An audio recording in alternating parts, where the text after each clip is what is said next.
I drove to the mountains in my own car that afternoon and stood for a while at the wire fence, watching the deer lightly prance, coyly feed under the protection of signs that read, "Do not feed the deer by order of South Mountain Reservation." Alongside me at the fence were dozens of kids. They giggled and screamed when the deer licked the popcorn from their hands, and then were sad when their own excitement sent the young loping away towards the far end of the field, where their tawny-skinned mothers stood regally watching the traffic curl up the mountain road. Young, white-skinned mothers, hardly older than I, and in many instances younger, chatted in their convertibles behind me, and looked down from time to see what their children were about. I had seen them before, when Brenda and I had gone out for a bite in the afternoon, or had driven up here for lunch. In clutches of 3 and 4, they sat in the rustic hamburger joints that dotted the reservation area, while their children gobbled hamburgers and malteds and were given dimes to feed the jukebox. Though none of the little ones were old enough to read the song titles, almost all of them could holler out the words, and they did, while the mothers, a few of whom I recognized as high school mates of mine, compared suntans, supermarkets, and vacations. They looked immortal sitting there. Their hair would always stay the color they desired, their clothes the right texture and shade. In their homes they would have simple Swedish modern, when that was fashionable, and if huge, ugly Baroque ever came back, out would go the long, midget-legged marble coffee table, and in would come Louis XIV. These were the goddesses, and if I were Paris, I could not have been able to choose among them, so microscopic were the differences. Their fates had collapsed them into one. Only Brenda shone. Money and comfort would not erase her singleness. They hadn't yet. Or had they? What was I loving, I wondered, and since I am not one to stick scalpels into myself, I wiggled my hand in the fence and allowed a tiny-nosed buck to lick my thoughts away. When I returned to the Potemkin house, Brenda was in the living room, looking more beautiful than I had ever seen her. She was modeling her new dress for Harriet and her mother. Even Mrs. Potemkin seemed softened by the sight of her. It looked as though some sedative had been injected into her, and so relaxed the Brenda-hating muscles around her eyes and mouth. Brenda, without glasses, modeled in place. When she looked at me, it was a kind of groggy, half-waking look I got, and though others might have interpreted it as sleepiness, it sounded in my veins as lust. Mrs. Potemkin told her finally that she'd bought a very nice dress, and I told her she looked lovely, and Harriet told her she was very beautiful and that she ought to be the bride. And then there was an uncomfortable silence while all of us wondered who ought to be the groom. Then, when Mrs. Potemkin had led Harriet out to the kitchen, Brenda came up to me and said, "I ought to be the bride." "You ought, sweetheart." I kissed her, and suddenly she was crying. "What is it, honey?" I said. "Let's go outside." On the lawn, Brenda was no longer crying, but her voice sounded very tired. "Neil, I called Margaret Sanger Clinic," she said, "when I was in New York." I didn't answer. "Neil, they did ask if I was married." God, the woman sounded like my mother. "What did you say?" I said no. What did she say? I don't know. I hung up.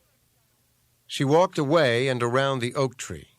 When she appeared again, she'd stepped out of her shoes and held one hand on the tree, as though it were a maypole she were circling.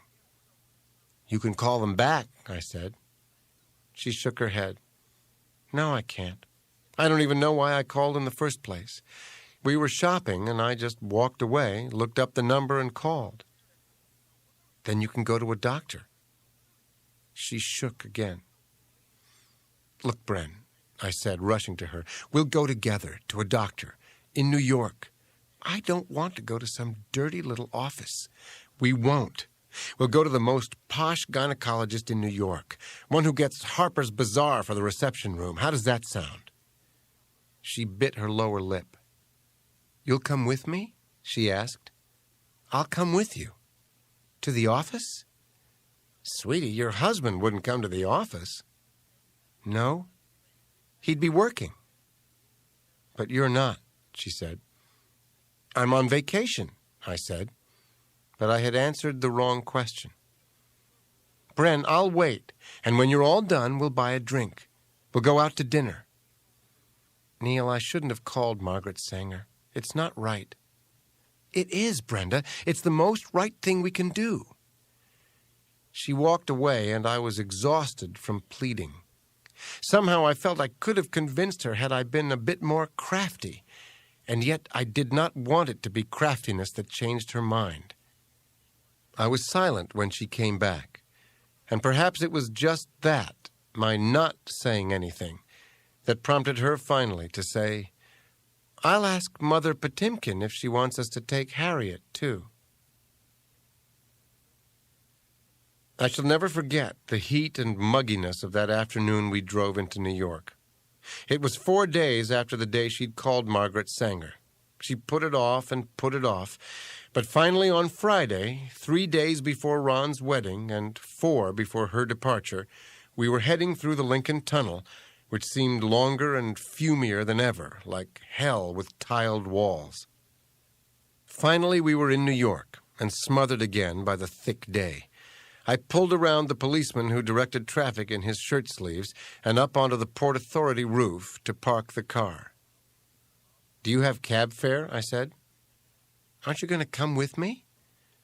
"I thought I'd wait in the bar, here downstairs." "You can wait in Central Park. His office is right across the street." "Bren, what's the diff?" But when I saw the look that invaded her eyes, I gave up the air-conditioned bar to accompany her across the city. There was a sudden shower while our cab went cross town, and when the rain stopped, the streets were sticky and shiny, and below the pavement was the rumble of the subways, and in all it was like entering the ear of a lion. The doctor's office was in the Squibb building, which is across from Bergdorf Goodman's, and so was a perfect place for Brenda to add to her wardrobe. For some reason, we had never once considered her going to a doctor in Newark, perhaps because it was too close to home and might allow for possibilities of discovery. When Brenda got to the revolving door, she looked back at me. Her eyes were very watery, even with her glasses, and I did not say a word, afraid what a word, any word, might do. I kissed her hair and motioned that I would be across the street by the Plaza Fountain. And then I watched her revolve through the doors. Out on the street, the traffic moved slowly, as though the humidity were a wall holding everything back. Even the fountain seemed to be bubbling boiling water on the people who sat at its edge, and in an instant I decided against crossing the street and turned south on Fifth and began to walk the steaming pavement towards St. Patrick's. On the north steps, a crowd was gathered. Everyone was watching a model being photographed. She was wearing a lemon-colored dress and had her feet pointed like a ballerina. And as I passed into the church, I heard some lady say, "If I ate cottage cheese 10 times a day, I couldn't be that skinny." It wasn't much cooler inside the church, though the stillness and the flicker of the candles made me think it was. I took a seat at the rear, and while I couldn't bring myself to kneel, I did lean forward onto the back of the bench before me and held my hands together and closed my eyes. I wondered if I looked like a Catholic, and in my wonderment I began to make a little speech to myself. Can I call the self-conscious words I spoke prayer? At any rate, I called my audience God. "God," I said, "I am 23 years old. I want to make the best of things. Now the doctor is about to wed Brenda to me, and I am not entirely certain this is all for the best. What is it I love, Lord? What have I chosen? Who is Brenda? The race is to the swift. Should I have stopped to think?" I was getting no answers, but I went on. "If we meet you at all, God, it's that we're carnal and acquisitive and thereby partake of you. I am carnal, and I know you approve. I just know it. But how carnal can I get? I am acquisitive. Where do I turn now in my acquisitiveness? Where do we meet? Which prize is you? It was an ingenious meditation, and suddenly I felt ashamed. I got up and walked outside, and the noise of Fifth Avenue met me with an answer. Which prize do you think, schmuck? Gold dinnerware, sporting goods trees, nectarines, garbage disposals, bumpless noses, Potemkin sink, Bonwit teller. But damn it, God, that is you. And God only laughed, that clown. On the steps around the fountain, I sat in a small arc of a rainbow that the sun had shot through the spray of the water. And then I saw Brenda coming out of the Squibb building. She carried nothing with her, like a woman who's only been window shopping. And for a moment I was glad that in the end she had disobeyed my desire. As she crossed the street, though, that little levity passed, and then I was myself again. She walked up before me and looked down at where I sat. When she inhaled, she filled her entire body, and then she let her breath out with a whew. "Where is it?" I said. My answer at first was merely that victorious look of hers, the one she'd given Simp the night she'd beaten her, the one I'd gotten the morning I finished the third lap alone. At last, she said, "I'm wearing it." "Oh, Bren." He said, "Shall I wrap it up, or will you take it with you?" "Oh, Brenda, I love you."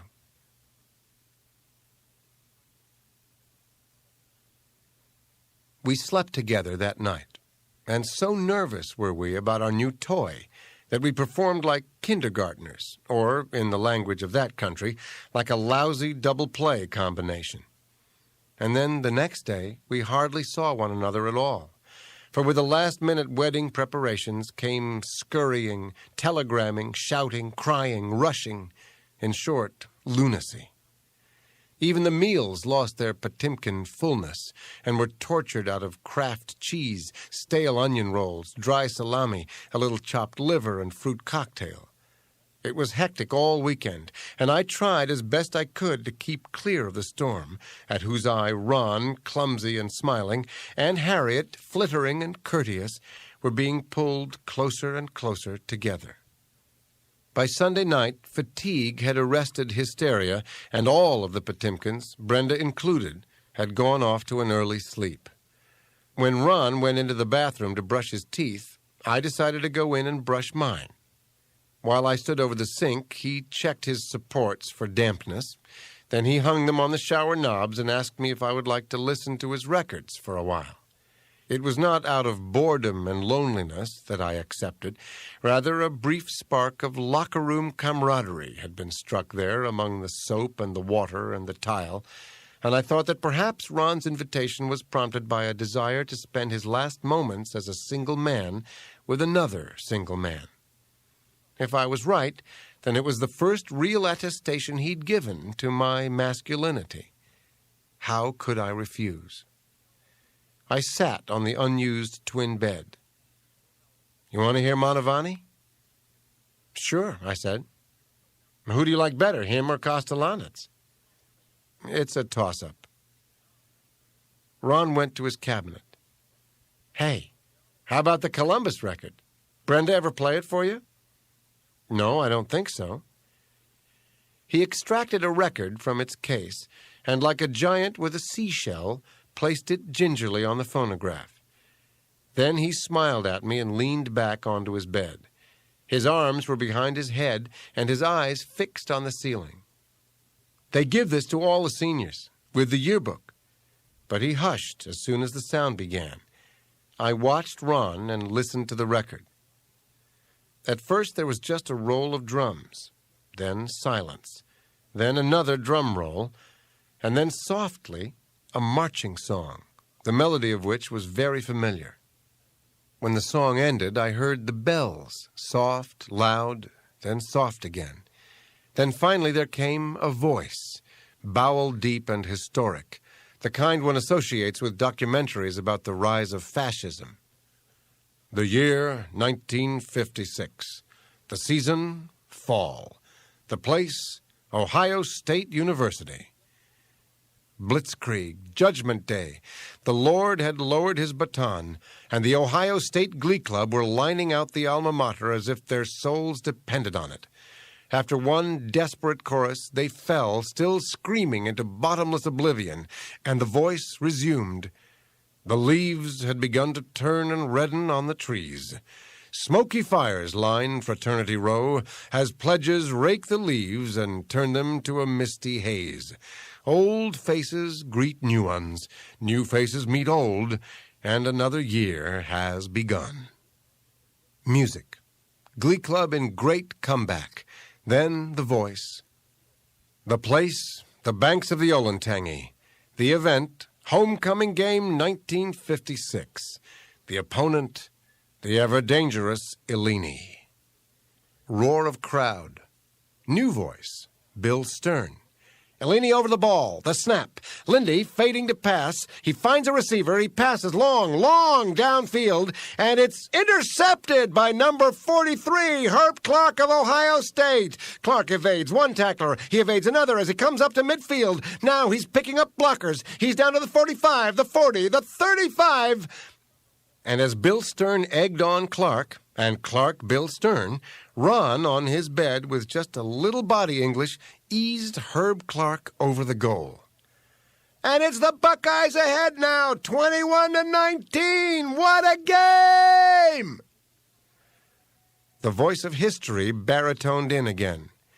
But the season was up and down, and by the time the first snow had covered the turf, it was the sound of dribbling and the cry, "Up and in," that echoed through the field house. Ron closed his eyes. "The Minnesota game," a new high voice announced, "and for some of our seniors, their last game for the red and white. The players are ready to come out on the floor and into the spotlight. There'll be a big hand of appreciation from this capacity crowd for some of the boys who won't be back next year. Here comes Larry Gardner, big number 7, out onto the floor. Big Larry from Akron, Ohio." "Larry," announced the PA system. "Larry!" the crowd roared back. "And here comes Ron Potemkin dribbling out. Ron, number 11 from Short Hills, New Jersey. Big Ron's last game, and it'll be some time before Buckeye fans forget him." Big Ron tightened on his bed as the loudspeaker called his name. His ovation must have set the nets to trembling. Then the rest of the players were announced, and then basketball season was over. And it was religious emphasis week, the senior prom, Billy May blaring at the gymnasium roof, fraternity skit night, E. Cummings reading to students, verse, silence, applause, and then, finally, commencement. The campus is hushed this day of days. For several thousand young men and women, it is a joyous yet a solemn occasion, and for their parents, a day of laughter and a day of tears. It is a bright green day. It is June the 7th of the year 1957, and for these young Americans, the most stirring day of their lives. For many, this will be their last glimpse of the campus, of Columbus, for many, many years. Life calls us, and anxiously, if not nervously, we walk out into the world and away from the pleasures of these ivied walls. But not from its memories. They will be the concomitant, if not the fundament, of our lives. We shall choose husbands and wives. We shall choose jobs and homes. We shall sire children and grandchildren. But we will not forget you, Ohio State.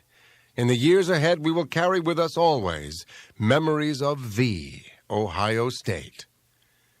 Slowly, softly, the OSU band begins the alma mater, and then the bells chime that last hour.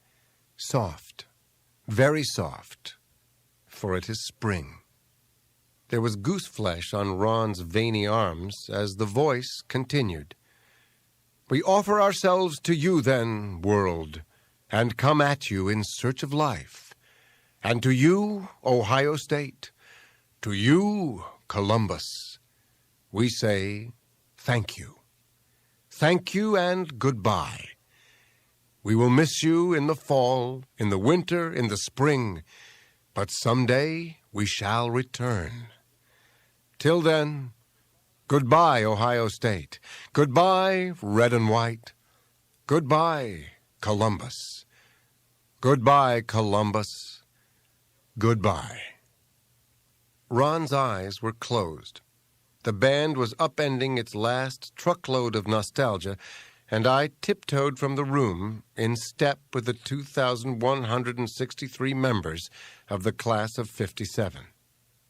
I closed my door, but then opened it and looked back at Ron. He was still humming on his bed. I thought, my brother-in-law.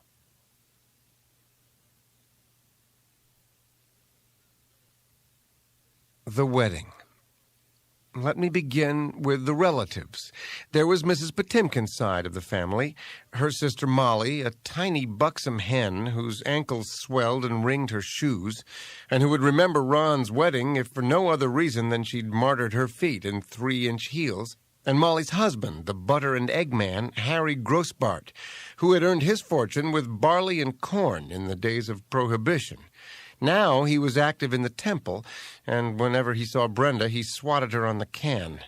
It was a kind of physical bootlegging that passed, I guess, for familial affection. Then there was Mrs. Potemkin's brother, Marty Krieger, the kosher hot dog king, an immense man, as many stomachs as he had chins, and already at 55 with as many heart attacks as chins and stomachs combined. He had just come back from a health cure in the Catskills, where he said he'd eaten nothing but all bran and had won $1,500 at gin rummy. When the photographer came by to take pictures, Marty put his hand on his wife's pancake breasts and said, "Hey, how about a picture of this?" His wife, Sylvia, was a frail, spindly woman with bones like a bird's. She had cried throughout the ceremony and sobbed openly, in fact, when the rabbi had pronounced Ron and Harriet man and wife in the eyes of God and the state of New Jersey. Later, at dinner, she had hardened enough to slap her husband's hand as it reached out for a cigar. However, when he reached across to hold her breast, she just looked aghast and said nothing. Also, there were Mrs. Potemkin's twin sisters, Rose and Pearl, who both had white hair, the color of Lincoln convertibles, and nasal voices, and husbands who followed after them but talked only to each other, as though, in fact, sister had married sister and husband had married husband. The husbands, named Earl Klein and Manny Kartzman, sat next to each other during the ceremony, then at dinner, and once, in fact, while the band was playing between courses, they rose, Klein and Kartzman, as though to dance, but instead walked to the far end of the hall where together they paced off the width of the floor. Earl, I learned later, was in the carpet business, and apparently he was trying to figure how much money he would make if the Hotel Pierre favored him with a sale. On Mr. Potemkin's side, there was only Leo, his half-brother. Leo was married to a woman named Bee, whom nobody seemed to talk to. Bee kept hopping up and down during the meal and running over to the kiddie table to see if her little girl, Sharon, was being taken care of. "I told her not to take the kid. Get a babysitter," I said. Leo told me this while Brenda danced with Ron's best man, Ferrari. She says, "What are we, millionaires?" "No, for Christ's sake, but my brother's kids get married. I can have a little celebration." "No, we gotta schlep the kid with us. It gives us something to do." He looked around the hall. Up on the stage, Harry Winters, née Weinberg, was leading his band in a medley from My Fair Lady. On the floor, all ages, all sizes, all shapes were dancing. Mr. Potemkin was dancing with Julie, whose dress had slipped down from her shoulders to reveal her soft, small back and long neck, like Brenda's. He danced in little squares and was making considerable effort not to step on Julie's toes. Harriet, who was, as everyone said, a beautiful bride, was dancing with her father. Ron danced with Harriet's mother, Brenda with Ferrari, and I had sat down for a while in the empty chair beside Leo so as not to get maneuvered into dancing with Mrs. Potemkin, which seemed to be the direction towards which things were moving. "You're Brenda's boyfriend, huh?" Leo said. I nodded. Earlier in the evening, I'd stopped giving blushing explanations.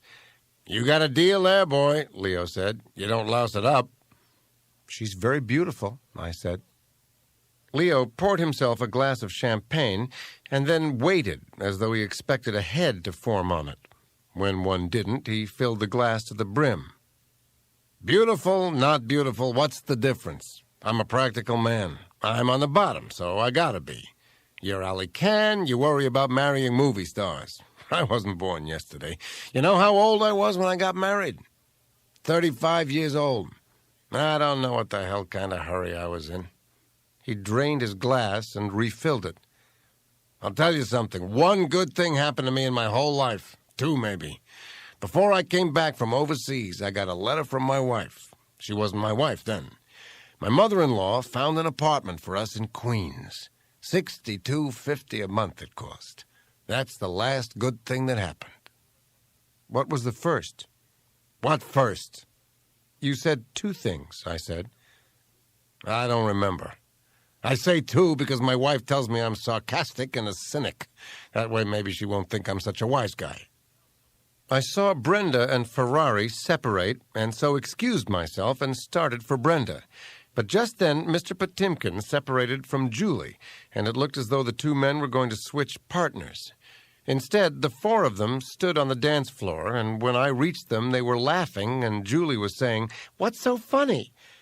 Ferrari said hi to me and whisked Julie away, which sent her into peals of laughter. Mr. Potemkin had one hand on Brenda's back, and suddenly the other one was on mine. "You kids having a good time?" he said. We were sort of swaying, the three of us, to get me to the church on time. Brenda kissed her father. "Yes," she said.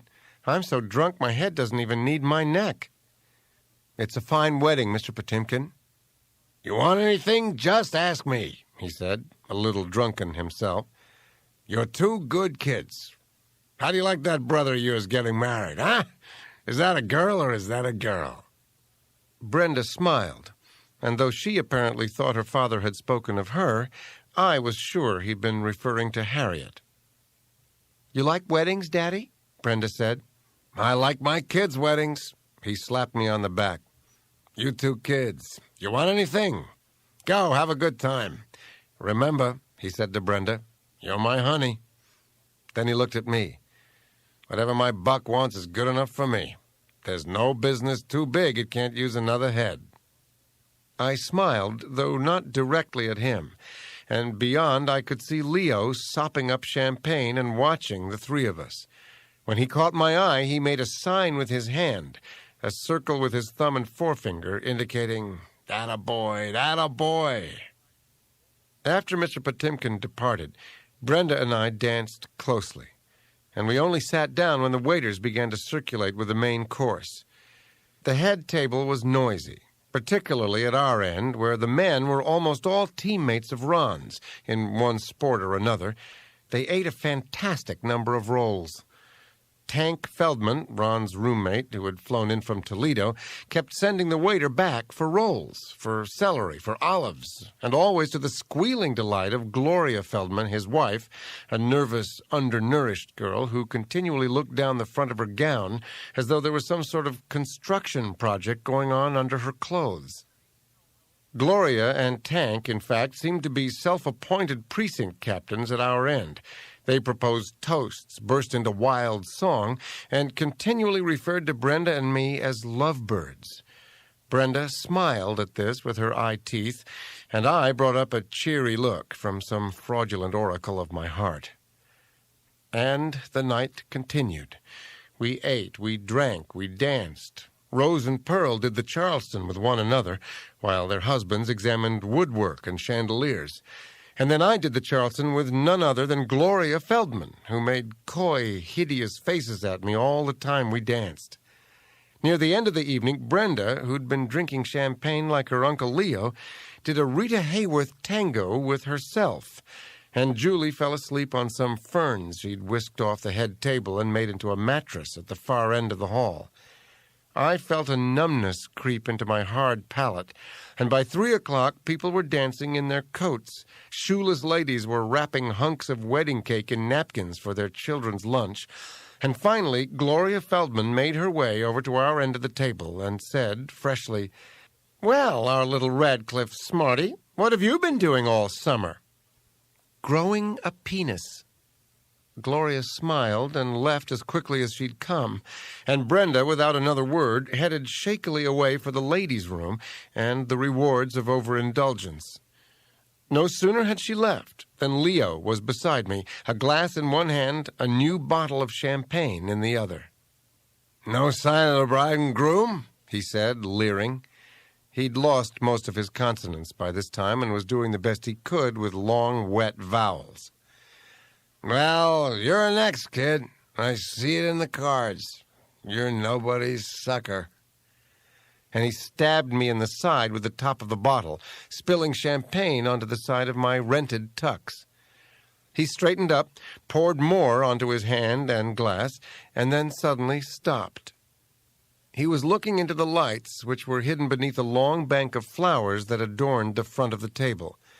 He shook the bottle in his hand as though to make it fizz. "The son of a bitch who invented the fluorescent bulb should drop dead." He set the bottle down and drank. Up on the stage, Harry Winters brought his musicians to a halt. The drummer stood up, stretched, and they all began to open up cases and put their instruments away. On the floor, relatives, friends, associates were holding each other around the waists and the shoulders, and small children huddled around their parents' legs. A couple of kids ran in and out of the crowd, screaming at tag, until one was grabbed by an adult and slapped soundly on the behind. He began to cry, and couple by couple the floor emptied. Our table was a tangle of squashed everything: napkins, fruits, flowers. There were empty whiskey bottles, droopy ferns, and dishes puddled with unfinished cherry jubilee, gone sticky with the hours. At the end of the table, Mr. Potemkin was sitting next to his wife, holding her hand. Opposite them, on 2 bridge chairs that had been pulled up, sat Mr. and Mrs. Ehrlich. They spoke quietly and evenly, as though they had known each other for years and years. Everything had slowed down now, and from time to time people would come up to the Potemkins and Ehrlichs, wish them mazel tov, and then drag themselves and their families out into the September night, which was cool and windy, someone said, and reminded me that soon would come winter and snow. "They never wear out, those things, you know that?" Leo was pointing to the fluorescent lights that shone through the flowers. "They last for years. They could make a car like that if they wanted, that could never wear out. It would run on water in the summer and snow in the winter. But they wouldn't do it, the big boys. Look at me," Leo said, splashing his suit front with champagne. "I sell a good bulb. You can't get the kind of bulb I sell in the drugstores. It's a quality bulb. But I'm the little guy. I don't even own a car. His brother, and I don't even own an automobile. I take a train wherever I go. I'm the only guy I know who wears out 3 pairs of rubbers every winter.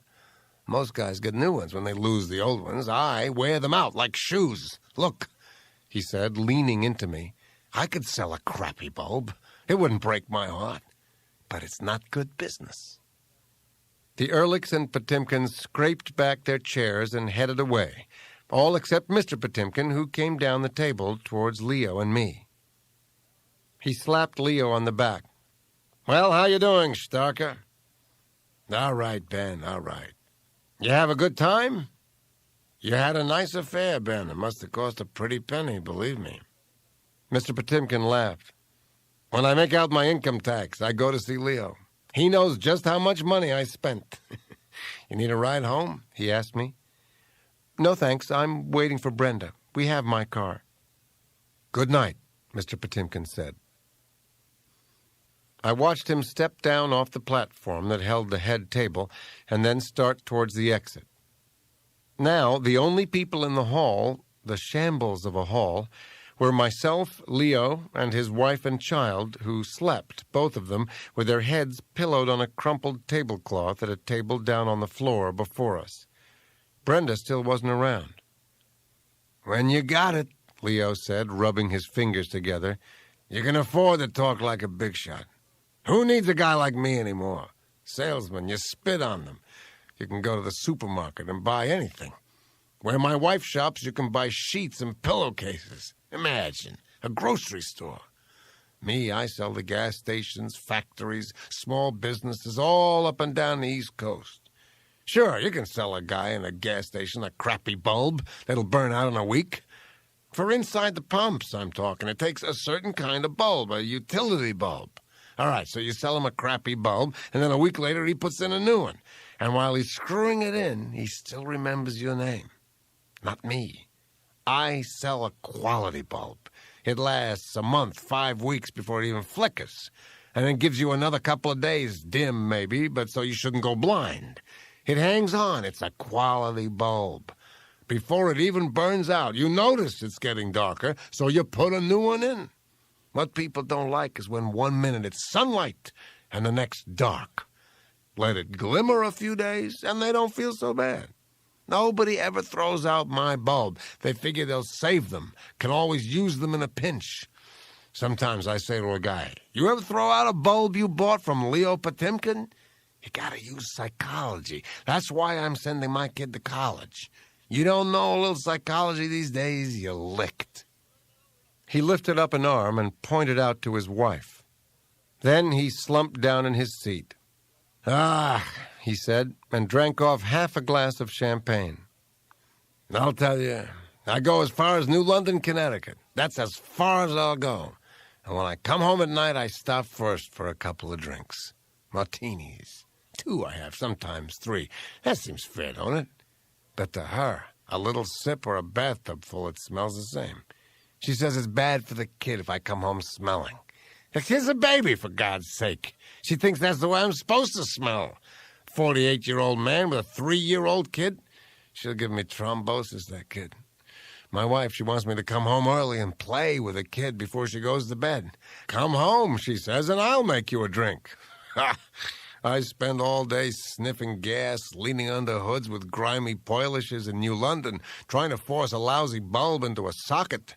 I'll screw it in myself, I tell them. And she thinks I want to come home and drink a martini from a jelly glass. How long are you going to stay in bars, she says, till a Jewish girl is Miss Rheingold? Look, he went on after another drink, I love my kid like Ben loves his Brenda. It's not that I don't want to play with her, but if I play with a kid and then at night get into bed with my wife, then she can't expect fancy things from me. It's one or the other. I'm no movie star.